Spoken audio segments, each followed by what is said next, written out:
¿Qué tal? Buenos días. Esta mañana vamos a hablar acerca de los candidatos a concejales propuestos por los candidatos a alcalde de San Salvador. Vamos a hablar de delincuencia y tregua. Esto y más en República.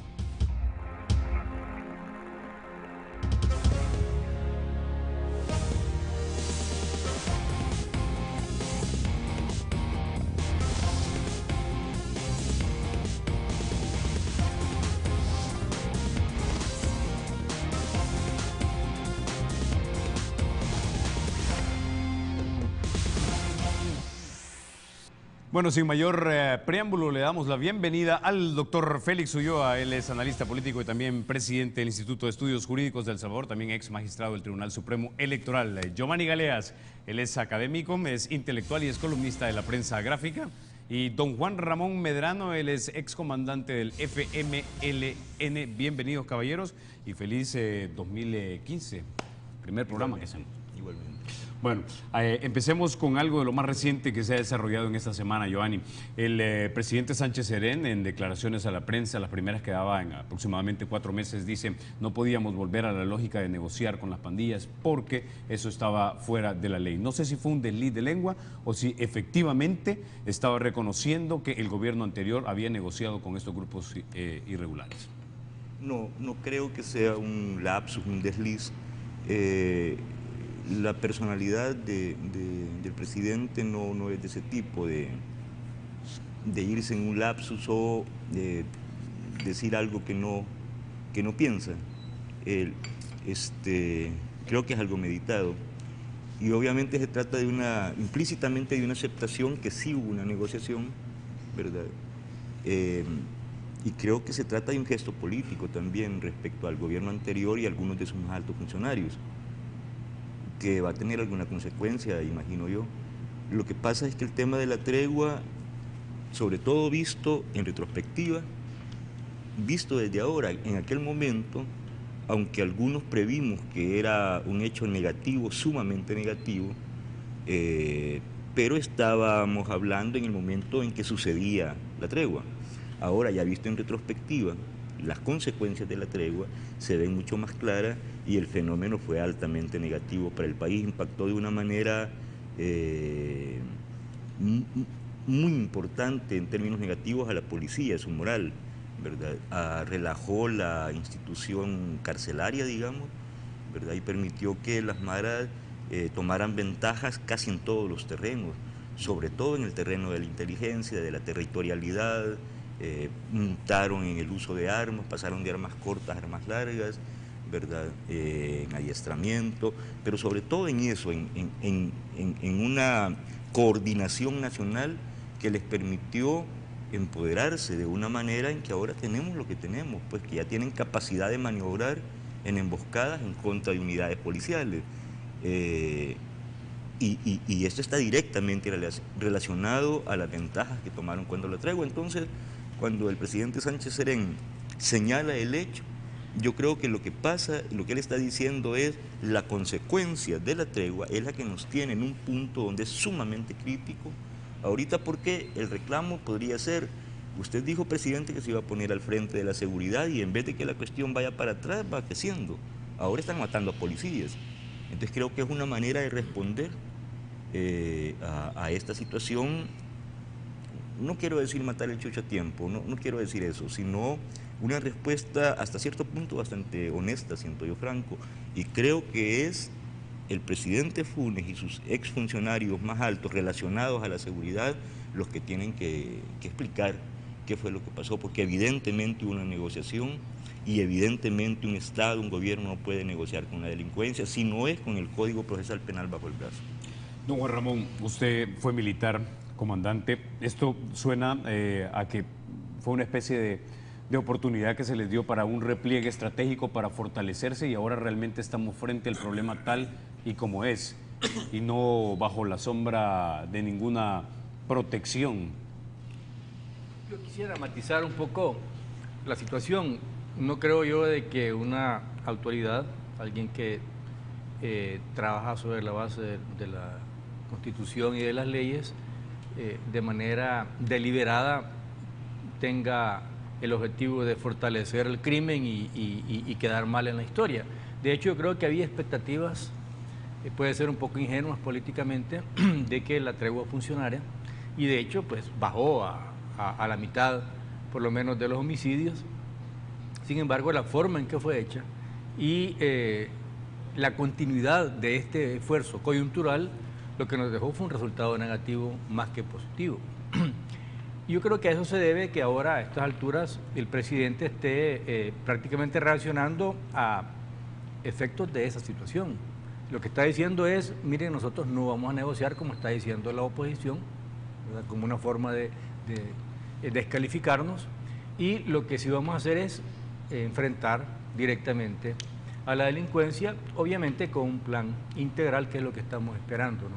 De hecho, este mes de enero va a ser decisivo en este tema, en tanto que hay dos aspectos, por lo menos puntuales, que van a generar el debate en torno a la situación. Uno es el hecho de que el Consejo Nacional de Seguridad Ciudadana y Convivencia va a presentar sus conclusiones o sus propuestas, que obviamente más o menos ya sabemos cuáles son los aspectos principales o fundamentales que nos van a recomendar, pero lo importante es de que se convierta en una sombría, en un apoyo político a las autoridades, y ahí están representados todos los sectores de la vida nacional importantes. Y el otro aspecto importante también, aunque lo hemos criticado, es el hecho de que viene hoy en enero Rudolph Giuliani, y si bien es cierto, no se pueden aplicar las recomendaciones de cómo él resolvió a media el problema de Nueva York, sí se puede aprovechar políticamente para la discusión del tema y poner el acento en los problemas principales.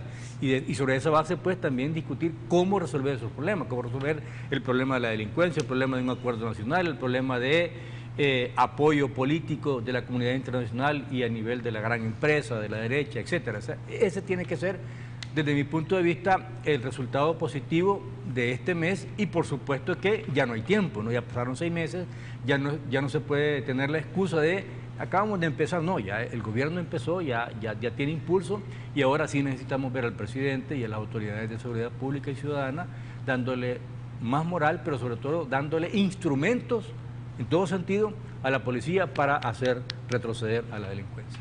Ahora, pero ¿habrá una línea definida, Félix, o estarán todos en el mismo arco? Te pregunto porque también escuchamos declaraciones del ministro Lara, aunque después las corrigió, en que esto de el alza en la criminalidad era más percepción que realidad, ¿verdad? Luego leemos, por ejemplo, en el periódico digital El Blog, que algunos elementos de la Policía Nacional Civil son arrestados después de darle un par de patadas a un pandillero que pretendía quitarle el arma. Entonces da la impresión que por un lado no se quisiera aceptar que hay un problema que está creciendo, y por otro lado de repente puede existir en las filas de la Policía Nacional la percepción de que ellos no están siendo protegidos, avalados o apoyados por el gobierno de turno.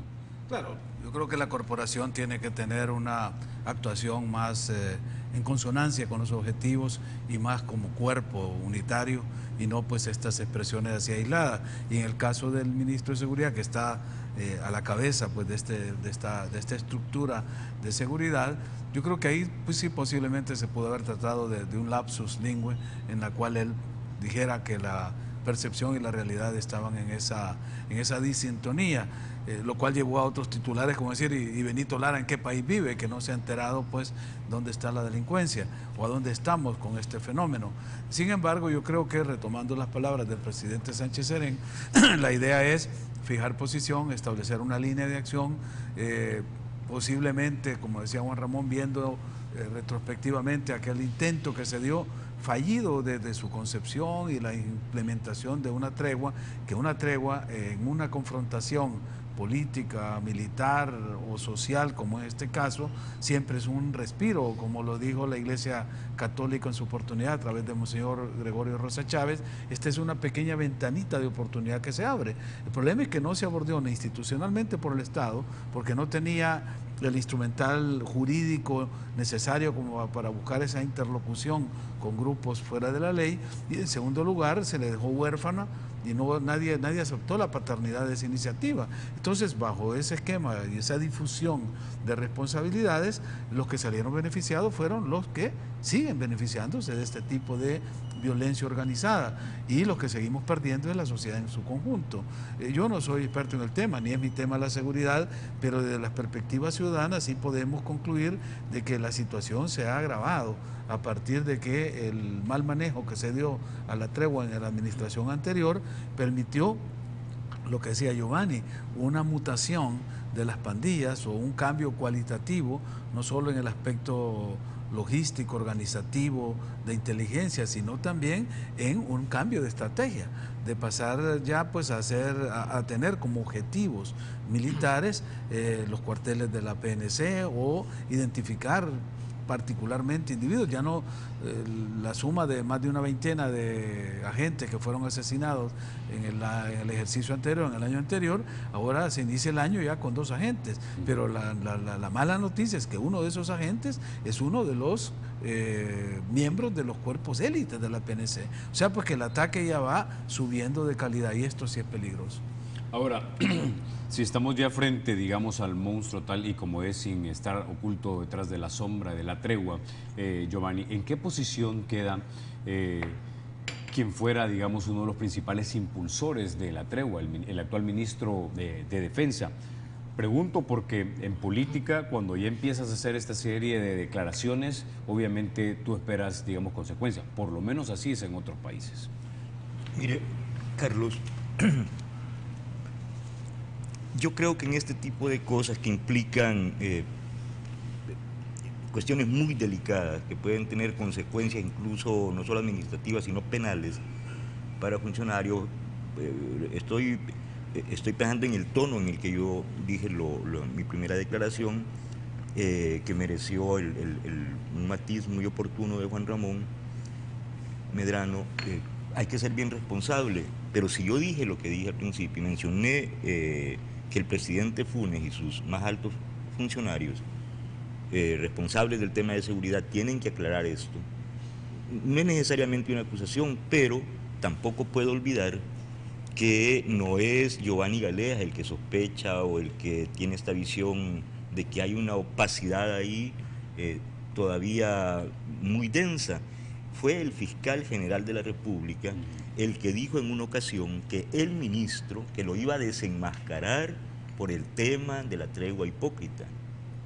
Y él fue el fiscal general que, aunque suele a veces dar declaraciones un poco folclóricas, en esa ocasión pareció muy enfático y muy serio y muy sistemático en sus declaraciones sobre la falsedad, la hipocresía, la inconveniencia de la tregua, ¿verdad? Desde su origen empezó a hablar en esos términos el fiscal, pero también de sus responsables, del conjunto de sus responsables, y mencionaba con nombre y apellido al ministro de Defensa en ese momento, de Seguridad en ese momento, pues, el general María Payés. En una ocasión dijo directamente: voy a desenmascarar a este señor, es el más mentiroso de los ministros. Esto lo dijo textualmente en los periódicos. Claro, parece dramático lo que estoy diciendo, pero solo estoy haciendo un acto de recordación, ¿no? Y estoy hablando en términos textuales. Así fue. Entre mis defectos habrán muchos, en términos interpretativos sobre todo, pero soy memorioso, tengo digamos, esa ventaja, ¿no? Y recuerdo perfectamente esos titulares y esas declaraciones. Entonces, bueno, si uno toma en cuenta que esos hechos, pero ya no solo que lo dijo el fiscal general de la República, un hombre muy bien informado, ¿verdad?, sobre estos temas, sino todo el acontecimiento, insisto, viéndolo en retrospectiva, viendo cómo estaban las maras antes de la tregua y en lo que se convirtieron después de la tregua, porque hay fenómenos que son principios militares de organización que, aunque alguien no estudie en una academia, por la práctica misma los aprende, digamos, por sobrevivencia los aprende. Cuáles son los estados de la correlación de fuerza, por ejemplo, de defensiva estratégica, equilibrio, ofensiva estratégica. Eso se aprende por sobrevivencia, pero también se aprenden cosas como la distribución territorial, como la medición de la correlación de fuerzas, como la la oportunidad de los golpes, incluyendo un principio que para mí es uno de los más importantes que sucedió como fenómeno en la mutación de las maras, que es el uso político de las armas, que eso era privativo de las insurgencias, ¿verdad? Y de algunas de las más avanzadas de las insurgencias. Ese es un principio estratégico sumamente muy particular, digamos, es el uso político de las armas. Y la Mara empezó a usar las armas en términos de ganar correlación e incidencia política ya, presionar a instituciones, a gente de poder. Por ejemplo, yo no encuentro desatinada una interpretación de los repuntes repentinos de muertes un fin de semana, en algunos días, en algunas semanas específicas, porque se habían trazado el objetivo de que les permitieran ingresar precisamente al Consejo de Seguridad, poner ahí una representación, pues, incidir en el Consejo, por ejemplo. Y también es evidente, hubo alguna filtración de escuchas telefónicas de la Fiscalía donde se oyen líderes de maras hablando de quién podría ser el ministro de Seguridad al principio de este gobierno. O sea, se oye ahí un líder marero diciendo es que esa gente no nos gusta. ¿Verdad? Se podría pensar en otros y dice hay unos indicativos y tal, eso está, ¿verdad? Y eso, aunque sea en términos primitivos, es uso político de las armas, pero ¿quién puede dudar que no solo tienen eso?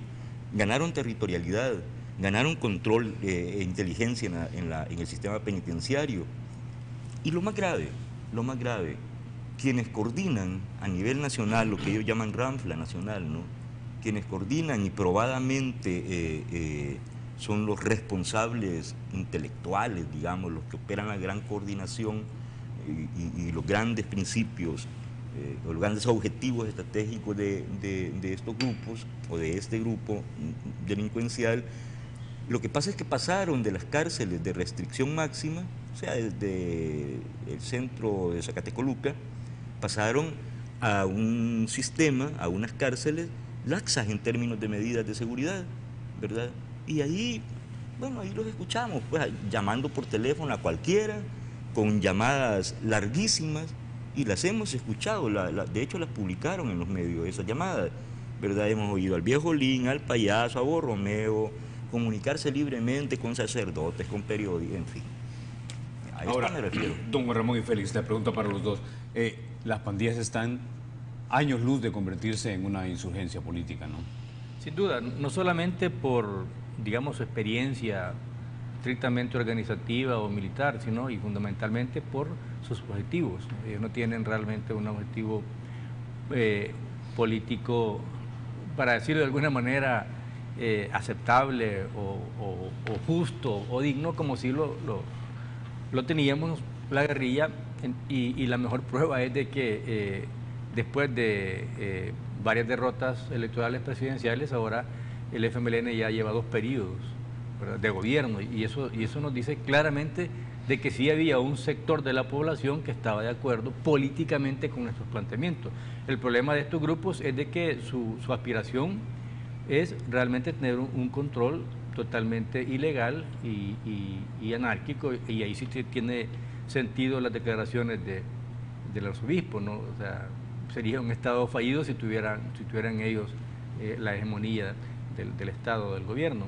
Entonces no hay comparación, pero sí existe el peligro real, enorme, de que, tal y como ha pasado temporalmente, pero ha pasado en otros países, Colombia y otros países, México, sí puede haber una hegemonía o una autoridad o una infiltración tan grande a todos los niveles de la sociedad, de que precisamente el crimen organizado sea el que campee en el país.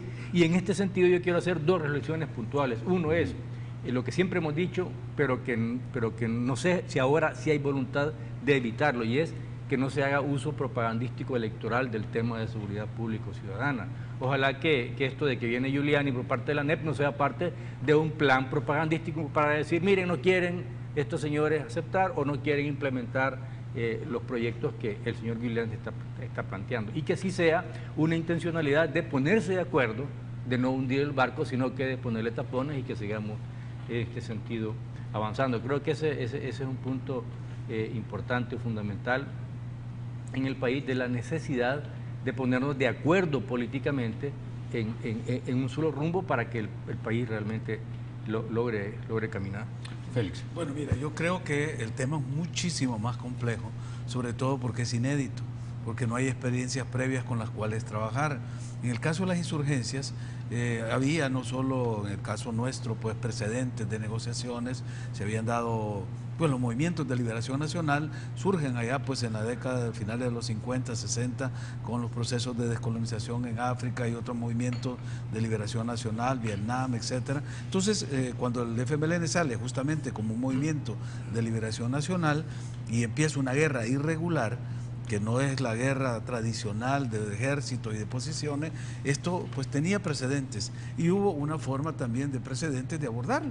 Es decir, se buscaron ceses de fuego, se buscaron negociaciones indirectas, terceros países, hasta que al final se institucionalizó la negociación con el Acuerdo de Ginebra, la Agenda de Caracas y luego los 7 puntos que la condujeron. Entonces, ese precedente no existe en este momento. Y de ahí que mi temor es que vayamos a cometer errores que no solo pueden afectar al país, sino que por ser un fenómeno de este crimen organizado, que no es el de las mafias, que la Camorra de Italia, ni las mafias, la Cosa Nostra en Estados Unidos, que lograron poner en jaque al Estado.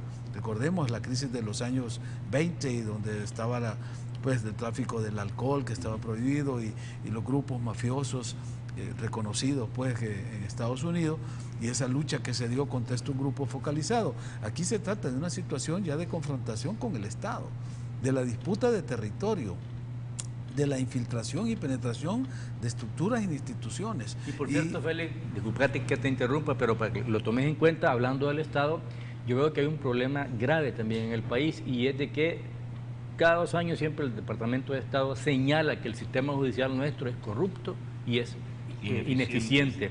Y precisamente los policías capturan, yo no niego que hay policías que han sido cooptados, de hecho han estado capturando policías que estaban vinculados a las maras o pandillas, pero el gran problema que tiene la policía es que captura y salen libres. O sea, hay también aquí una serie de jueces y una serie incluso de huecos de las leyes que aprovechan la delincuencia, y por supuesto un montón de abogados mafiosos que están enriqueciéndose en función del esfuerzo de sacar las pandillas. Que hay abogados mafiosos que trabajan para ellos, es decir, es que ya hay una línea de acción de las pandillas de generar cuadros profesionales. Me comentaba el exdecano de Derecho que ya han habido 2 graduaciones, 2 promociones en las que han salido abogados directamente vinculados, de la UES, miembros orgánicos de las pandillas de la UES. Y bueno, iban entrando a la Academia de Seguridad Pública, es decir, ya esto es una cuestión que se está yendo de las manos y que ya no se puede tratar como un fenómeno estrictamente policial, represivo, con esa visión que es el temor que tenemos con la concepción del equipo Giuliani, que no sabemos si realmente va a tener la capacidad de dimensionar el fenómeno o va a venir aquí a tirarle piedras al panal, porque al final lo que vamos a hacer es que este fenómeno va a crear una metástasis en todo el cuerpo social si se logra simplemente establecer una política represiva. Aquí tiene que generarse una cuestión más amplia. Yo creo que ahora hay una visión diferente desde Washington aprovechando el tema migratorio y este fenómeno que se dio el año pasado de los niños que se fueron y que generó pues esta reunión de los presidentes del Triángulo del Norte, México y Estados Unidos para generar una política regional o subregional.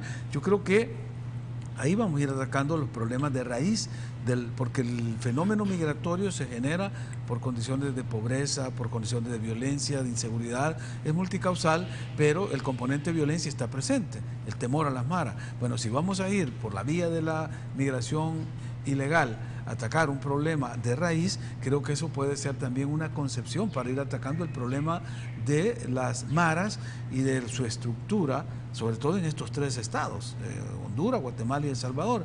Y si los Estados Unidos lograran entender esa dimensión, es decir, los formuladores de política de Washington, y no nos mandan pues un tipo como Giuliani, pues que tiene una visión muy limitada de lo que es la seguridad, sí podríamos irle buscando la solución integral al problema y planteárnoslos en una dimensión regional, porque no es un problema de El Salvador, es un problema que está afectando la región. Y si no, veamos, separando el análisis del Triángulo del Norte, la Centroamérica del Sur, Es decir, Costa Rica, Panamá no tiene el problema, y en el centro de Nicaragua pues tampoco lo está sufriendo. Entonces habría que buscar una solución en esta región. Ok, con ese ya nos vamos a la pausa. Regresamos y vamos a hablar ya de la campaña política para diputados y para alcaldes. Ya volvemos.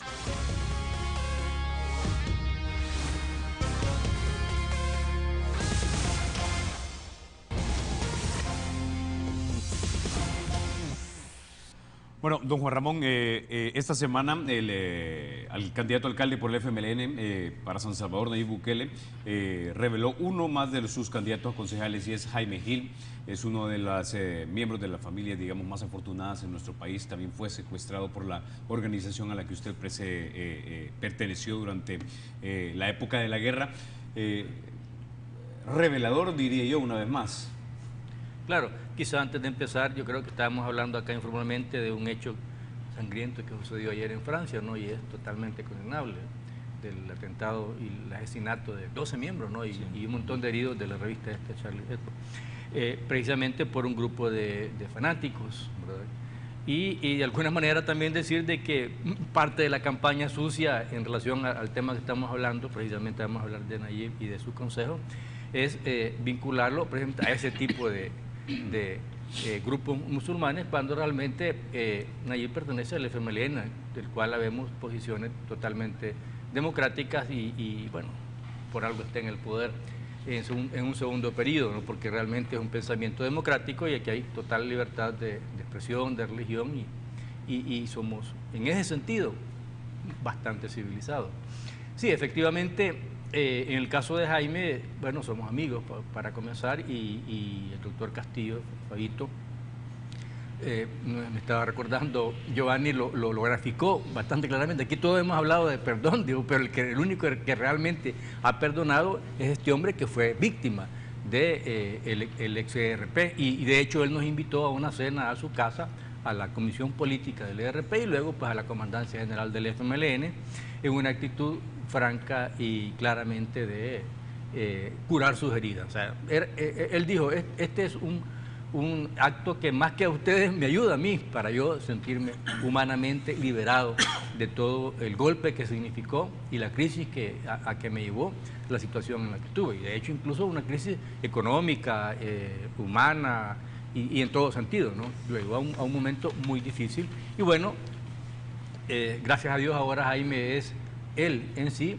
un alma que salva almas, ¿no? Alguien que está realmente en el tema de sacar a la gente, sobre todo a los jóvenes, del problema de las drogas. Y en eso es un experto y ha hecho un trabajo seguramente que muchas familias se lo han de estar agradeciendo. Y en ese sentido creo que sí es un acierto de parte de Nayib de llevar a Jaime. Estábamos hablando también de manera informal que con Jaime fuimos a Colombia, fuimos con Jaime y mi esposa a Colombia a hablar precisamente sobre este tema.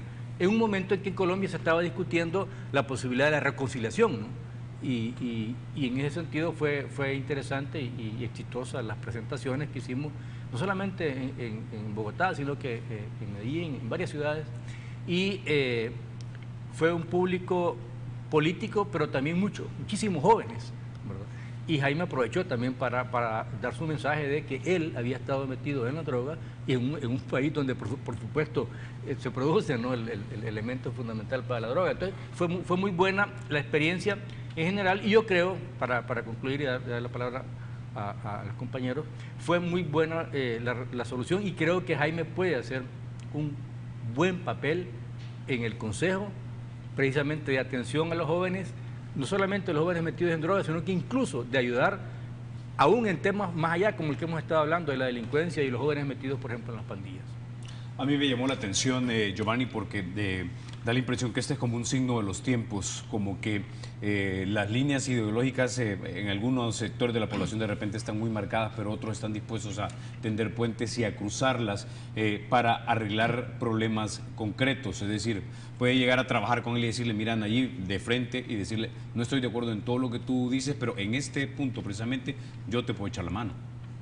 De hecho, usted lo ha expresado muy bien, Carlos. De hecho, es un signo de los tiempos, creo, dos hechos políticos.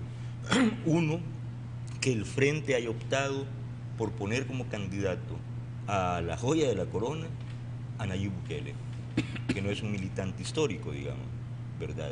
Que es un empresario, que es mental e intelectualmente heterodoxo, ¿verdad? En términos políticos e ideológicos. Es decir, no es un marxista-leninista, pues, que haya optado por poner a Nayib. Y el otro hecho es que Nayib haya optado por poner a don Jaime. Y usted tiene razón, Carlos, cuando dice, porque cuando se comparan, digamos, una taza blanca y otra taza blanca, esa es una comparación absurda, porque son idénticas, se compara lo diferente, ¿no? Bien, ha habido experiencias donde gente de izquierda nos hemos acercado en algunos momentos a agrupaciones situadas a la derecha, yo diría al centro derecha, ¿no? Por ejemplo, a la Arena de Tony Saca, que se había desplazado hacia el centro. Algunos que veníamos de la izquierda tuvimos simpatía por esa arena, digamos. Pero sin renunciar, sin renegar de nuestro origen de izquierda. Hubo un caso en la pasada elección... Bueno, nosotros sí, pero hay algunos ahorita que sí están renegando. Es que a eso voy. En la pasada elección hubo un caso emblemático de un amigo mío que perteneció a la dirección del FMLN, de hecho fue secretario general del FMLN ya en la fase política y comandante en la fase militar, como Facundo Guardado, que dio un paso hacia esta derecha, hacia la arena, ya no esta saquista que se había desplazado al centro, sino la arena actual, dio un paso hacia allí, pero con un evidente rechazo y un explícito, digamos, abandono de las posiciones iniciales de izquierda, ¿verdad? Esto es claro, esto no es hablar mal de mi amigo Facundo Guardado, ¿no? Porque él lo dice en sus entrevistas y tal. Bueno, en el caso de Jaime, me parece, primero la frase del doctor Fabio Castillo me parece inmejorable, la definición. Todos pedimos perdón, pero el único que realmente ha perdonado es este señor, Jaime, y no es poca cosa eso con lo que sucedió, no es poca cosa. De hecho, su adicción a las drogas está directamente relacionado, estuvo directamente relacionado a su experiencia de secuestrado. Ese es un problema postraumático, le llaman a esto. Bueno, lo que quiero decir es, lo que me parece todavía más ilustrativo, Jaime se mueve al consejo de Nayib, va a entrevistas públicas, habla de eso y dice algo muy interesante. Sí, le preguntan, pero ¿y si lo hubiera llamado Arena? Y él dice, probablemente hubiera ido. No conozco a Edwin Zamora, pero si me hubieran llamado tal vez hubiera aceptado, si, bajo el mismo criterio de decirle, tengo un programa que te puede ayudar con el tema de las drogas, ¿verdad? Y me gustaría aplicarlo. Entonces, si me hubiera llamado antes que Nayib, hubiera aceptado. No tengo ningún problema. Dice, porque yo soy un hombre de derecha. Y porque mi amigo Ricardo Poma, y porque mi amigo Imurray Mesa, y porque creo en la empresa privada y creo de tal, no ha renunciado a uno solo de sus principios, a ninguno solo. Insiste en que es un hombre de derecha, en que tiene sus relaciones intactas con la derecha empresarial y con la derecha política, pero no ve en el FMLN ninguna amenaza, ningún problema. Y aprecia personalmente, esto es lo que él dijo en la entrevista que le escuché en televisión, a Nayib Bukele. Entonces estamos frente a un fenómeno en el que un hombre de derecha, sin renunciar a sus principios, sin haberse peleado con la agrupación de derecha empresarial o política, o sea, Arena, encuentra natural servir en un consejo municipal que probablemente sea liderado por Nayib Bukele. Esto es el signo de los tiempos al que tú te referías. De hecho, para mí este hecho es la señal más clara, más contundente de futuro que está dando la política salvadoreña en estos momentos. Y por eso será que la diferencia entre el FMLN y Arena ahorita es prácticamente inexistente en términos de ventaja electoral. Son los puntos arriba que tiene el FMLN, según la media de las encuestas, están dentro del margen de error de las encuestas mismas. Es decir, están empatados. El que se ha disparado en las encuestas, el único como candidato, es Nayib Bukele, que tiene un promedio de 30 puntos arriba en 7 encuestas sobre Edwin Zamora. Quizá por este tipo de señales. Esto es el futuro. El futuro es que alguien de izquierda, sin renunciar a su principio, pueda perfectamente colaborar en un proyecto de derecha si este es viable para el país, positivo para el país y a la inversa. Claro, y esto no es tampoco como inédito, ¿no? Recuerdo el secretario de Defensa del presidente Bush, William Gates, formó parte como parte del gabinete del presidente Obama, que algunos lo consideran allá una persona de izquierda.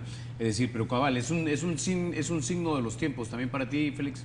Sí, mira, yo creo que el caso de don Jaime Gil es un caso que va a marcar aquí en el país, en la política contemporánea, porque no se trata del efecto o del fenómeno de Estocolmo, que es en el cual, si ustedes recuerdan, se enamora el secuestrado, se adopta lo del secuestrador, es un ejemplo Patty claro de Hearst eso. allá del ejército simbiótico en Estados Unidos. Que apareció pues con una ametralladora estando secuestrada. Y literalmente enamorada de Donald de Vries, el de comandante. uno de los secuestradores. Sí, Entonces sí. no se trata del fenómeno de Estocolmo, se trata de una evolución política más allá de las ideologías, porque como lo ha planteado él en sus expresiones públicas, de lo que se trata es de servir, y él tiene una propuesta de servicio para la comunidad, a partir de su experiencia en su familia, pues que hubieron estos problemas que muchos han pasado por ese calvario, algunos se quedaron ahí,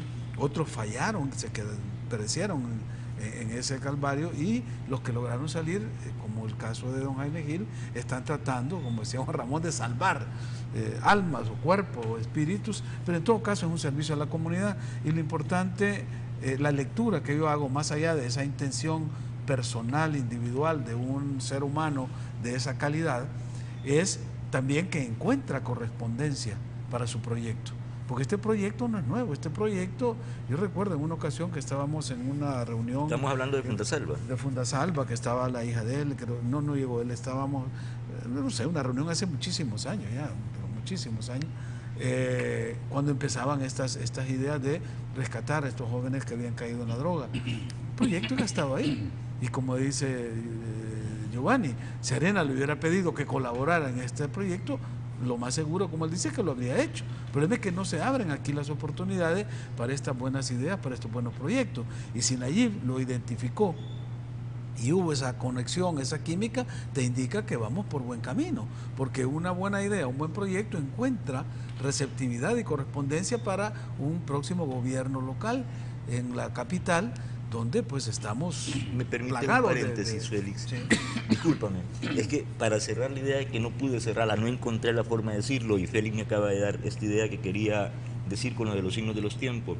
La diferencia entre un político nuevo, entre una nueva visión política y la anterior, para mí en estos momentos, aquí y ahora, en El Salvador, se puede graficar de la siguiente manera: el político tradicional salvadoreño de derecha o de izquierda cree que es más importante el partido que la sociedad, sirve a su partido, es un militante antes que un ciudadano.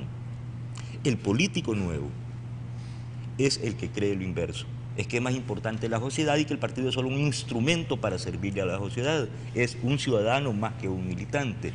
Esto para mí está demostrando Nayib Bukele con su actitud, con su liderazgo, pero también don Jaime Gil con su gesto político.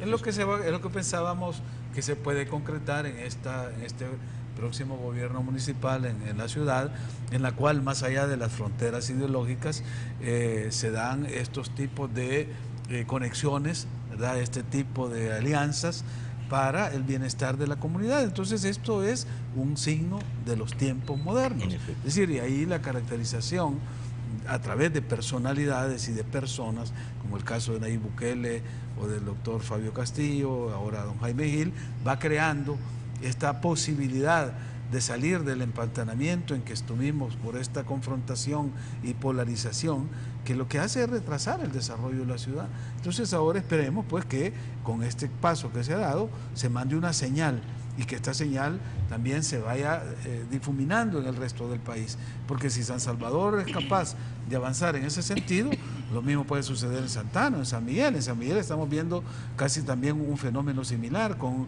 el liderazgo de Miguel Pereira, un muchacho joven, más allá de las ideologías, planteando nuevas ideas, con conexiones importantes con la comunidad en el exterior, con la juventud de la cual él presidió el INJUVE.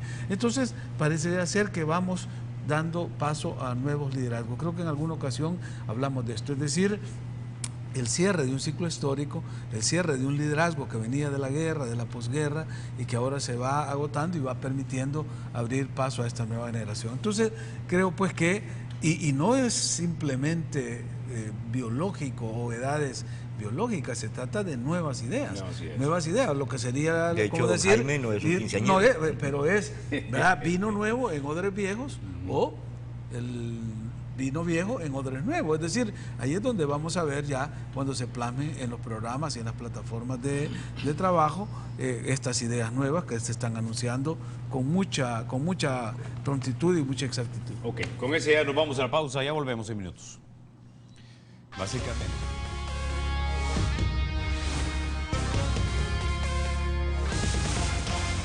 Bueno, Giovanni, ya vamos bueno, ya estamos de lleno en la campaña y ahora empiezan la guerra de las encuestas, la percepción. ¿Quién gana la mente de la gente para inclinarlo hacia este o este candidato? Mire, sin duda eso se da. Son tentaciones de inercias que vienen. Ya hemos jugado mucho con esto en el ciclo anterior y se han dado cosas vergonzosas en estas guerras. Pues esto pasó en el 2009, ¿no? De manera gráfica pasó, ¿verdad? Cuando un grupo de casas encuestadoras prácticamente estuvieron de acuerdo, ¿verdad? Después de un empate técnico, hicieron que eso dejara de ser verdad por la vía de generar la percepción de que era mentira el empate. Pero bueno, en este caso, sin embargo, yo creo que hay una diferencia. Y la diferencia es que tenemos, antes de llegar al arranque de la campaña formal, teníamos 6 encuestas, pero en realidad son 7, porque estamos hablando de 7 porque una es repetida de la misma casa encuestadora. En realidad son 6 encuestadoras y 7 encuestas, ¿verdad?, que dan con consistencia los números. En el caso, estoy hablando del caso del empate técnico entre las marcas partidarias mayores, ¿verdad? Esto se mantiene, el FMLN y Arena ahí se van, y el único dato que despega es el de Nayib. Yo escuché al candidato a la alcaldía de Santa Tecla, Armando Flores, decir estoy 10 puntos arriba, pero no conozco en realidad la encuesta. He preguntado a algunos amigos y nadie me da fe de cuál encuesta habla, ¿verdad? Sería importante conocer, ¿no? Pero él dice ahí en un spot, estamos 10 puntos arriba. Si dice 10 puntos es porque existe una encuesta. Claro, estoy considerando que no es malo tener encuestas internas, hacer mediciones internas y no darlas a conocer, ¿verdad? Pero no conozco el tema. El tema que conozco, y es consistente en estas encuestas que he mencionado, es el de Nayib, que tiene ese promedio tan alto de despegue respecto a su seguidor, que es Edwin Zamora.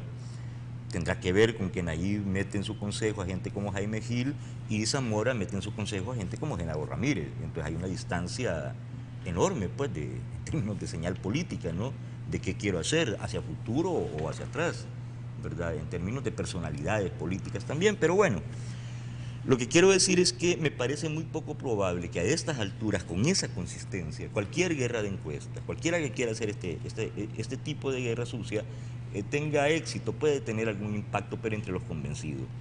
Y para graficarlo, hoy mismo, o en estos últimos días, ayer o ahora, aparece una encuesta que dice, ahí en las redes, ¿no? Dice, se desploman ahí Bukele, se dispara hacia arriba Edwin Zamora, y dan unas cifras increíbles ahí. Nayib aparece como el último lugar, encima de él todos los otros candidatos, y por supuesto Zamora como 100 puntos arriba. Y está citado como un sitio reconocido, ¿verdad? Cualquiera puede creer de que se trata de elsalvador.com, que es el portal web del Diario de Hoy. Pero si uno se fija, dice El Salvador, ¿verdad? Y es falso. ¿A quién quieren engañar con esto? ¿Quién hizo eso? ¿A quién quiere engañar? ¿Verdad? ¿Puede impactar a quién? Me cuesta imaginar que alguien crea ese tipo de cosas. Bueno, en San Miguel se dio algo parecido. Una corporación, algo que se llama corporación empresarial, ¿verdad? Que no es una casa encuestadora, puesto que nunca había hecho una encuesta. Esta cosa, ¿verdad? Yo pregunté a gente, oye, ¿existe una encuestadora que se llama corporación empresarial? Dice, no, seguro, no. y pregunté a amigos expertos en esto de encuestas y me dijeron, no, no existe. Pero no habrá hecho alguna encuesta en algún momento, algo que se llame, me dijeron, no, ¿verdad? Entonces aparece una encuestadora en Oriente que nunca ha hecho una encuesta, hace una encuesta y aparece Will Salgado 20 puntos, creo, o 15 puntos arriba de Miguel Pereira. Y Will Salgado hace centro de esto su propaganda local en San Miguel, ¿no? Ya ganamos, tenemos 20 puntos arriba, no sé cuánto, sobre Miguel Pereira. Pero es una encuesta patito. Es una encuesta como esta de El Salvador, pues. ¿Cómo voy a creerle yo a una casa encuestadora que nunca ha hecho una encuesta? Claro. Esto no se vale, ¿no? Entonces yo no encuentro mucha consistencia en este caso. No, mira, lo habíamos previsto porque la experiencia en la elección presidencial fue de que a golpe de encuestas se cambiaron percepciones, se cambiaron voluntades, se incidió en financistas, o sea, gente que estaba dispuesta a apoyar financieramente candidatos y campaña. Al ver las encuestas y este golpe de imagen que tiene una madera de un periódico, impacta, y entonces se cambia la realidad a través de este ejercicio poco profesional y poco ético, sobre todo cuando se trata de firmas reconocidas, algunas incluso con perfil internacional. Entonces, como ya habíamos visto esa experiencia que se dio a partir de que Paco Flores entra a la campaña de Arena a finales de mayo, ya en junio empezamos a ver esta tendencia, anunciamos y denunciamos que podía suceder lo mismo en este periodo. La diferencia está en que allá hubo tiempo, porque esto empezó en junio hasta marzo, para hacer todo este trabajo. Ahora el tiempo está muy corto, ya estamos a 8, ¿verdad? Y la única que hemos visto como esta encuesta de pura propaganda es esta que estaba saliendo en los medios y que trataba de poner el sitio web del diario de hoy con un cambio de una letra para generar una opinión negativa hacia Nayib, porque Nayib iba a ser el centro de ataque de muchas de estas encuestas para ir generando ese cambio de opinión. Y no solo va a ser las encuestas, van a ser articulistas de medios, plumas pagadas, que van a estar teniéndolo a él como centro de ataque. Y el caso que señalaba Giovanni de San Miguel, que de esta casa que nunca ha hecho encuesta, pero se sabe que está vinculada a un exconcejal, a un empleado de la alcaldía de San Miguel. Entonces estamos viendo ya el modus operandi que se va a usar en este último tramo de la campaña electoral para poder cambiar opiniones. Entonces, ojo con la población para poner atención a las encuestas y demandar primero los antecedentes de la casa que lo presenta, la ficha técnica con la que se hizo, para darle o no credibilidad a los datos que nos presenten. Ok, don Juan Ramón, tiene la última palabra. Bueno, sí, vamos a tener encuestas y encuestas, ¿no? Encuestas que son parte de la campaña política de un partido y la encuesta de casas encuestadoras profesionales. Y en ese sentido, lo que hemos visto hasta ahora de, UFG, UCA, Cidgallup y LPG Datos es consistente, ¿no? El FMLN y Arena están empatados con alrededor del 30% de la intención de voto de los salvadoreños a nivel nacional para diputados y para alcaldes. Y tal y como decía Giovanni, en San Salvador hay un fenómeno particular que cuando hacen la pregunta ya por candidato, en ese momento es que despega Nayib Bukele sobre Edwin Zamora. Entonces, yo esperaría de que, se vayan recuperando de alguna manera pues ese prestigio que en un momento determinado se perdió de parte de todas las casas encuestadoras, y que tengamos datos serios que nos sirvan para poder acá conversar y analizar y conversar sobre la base de datos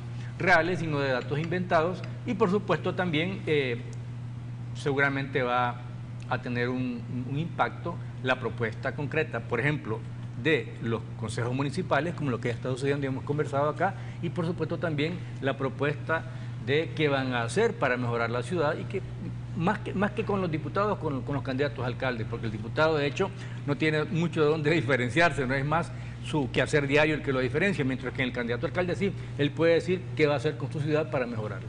Ok, con ese nos quedamos, vamos a la pausa y ya volvemos en minutos.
Nuevo Cuscatlán. Aquí los sueños se han hecho realidad. Nayib 2015. No dejes que la tos hable por ti. Para esa molesta tos, Tosil. En 3 presentaciones. Tosil miel contiene limón más un antibiótico 100% natural. Tosil original y Tosil infantil. Tosil, alivia la tos. Innovación de Laboratorios Suizos. Club Daima te pone a chatear con tus amigos de Facebook en tu celular. Envía chats al 1081 y descarga Facebook Chat totalmente gratis. Únete ya a Club Daima y conéctate con tus amigos de Facebook en cualquier lugar. ¿Qué esperas? Envía chat al 1081 y descarga el contenido más divertido sin límites.